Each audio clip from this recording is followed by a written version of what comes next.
ওখানে স্থানীয় বিএনপি নেতা রাজেশ খান, ওসমান, নাম তারা আমাদের কর্মীদেরকে, আমাদের যারা বুথে ওখানে আমাদের স্বেচ্ছাসেবক হিসাবে ভোটার স্লিপ দেওয়ার জন্য যাদেরকে হয়েছে ডাইরেক্ট গিয়ে তাদেরকে চার্জ করতেছে, আপনি কেন এখানে বসছেন, কোথেকে আসছেন, মানে খুবই বাজে আচরণ, মারাত্মক ধরনের হুমকি ধুমকি এবং এলাকার থেকে এই মুহূর্তে যেন বের হয়ে যায় এই জাতীয় মারাত্মক রকমের আচরণ খারাপ করেছে। এবং আমি যে দেখি যে সেখানে সাধারণ নিরীহ মানুষ আমাদের যারা থাকে তাদের মধ্যে এক ধরনের ভীতির সঞ্চার হয়েছে।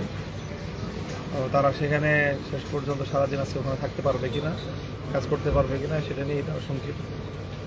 তো এই হলো পরিস্থিতি 34 নম্বর ওয়ার্ডের তারপরে গ্রাম রেসিডেন্সিয়াল মডেল কলেজে। সেখানেও গিয়ে দেখি দলবদ্ধ হয়ে ধানের শীষের লোকজন, ওখানে বেহারি ক্যাম্পের লোকজন যারা আসে তাদেরকে রাস্তার মাঝখানে ওদেরকে আটকে, যার কাছেই রিক্সার ওই ভোটার স্লিপ পাচ্ছে তাকেই ওখানে তার সাথে খারাপ আচরণ করা, সেই জন্য সঠিকভাবে ভোট কেন্দ্রে যেতে না পারে সেই ধরনের আচরণ করতেছে। ওই আমরা আমাদের লোকজন আর দিকে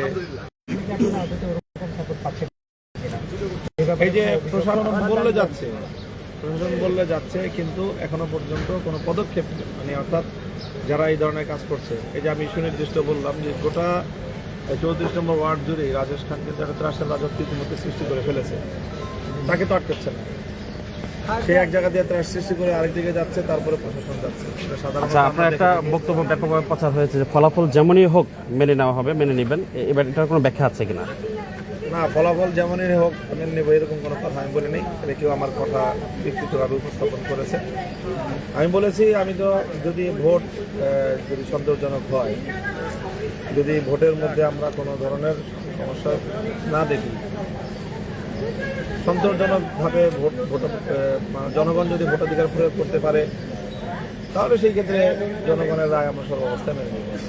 সেই ক্ষেত্রে আমাদের জয় পরাজয় ব্যাপারটা আমার কোনো নির্ভর করবে না।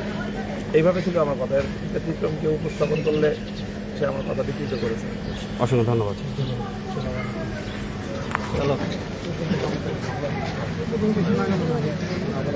বিশৃঙ্খলা হইতে সব জায়গায়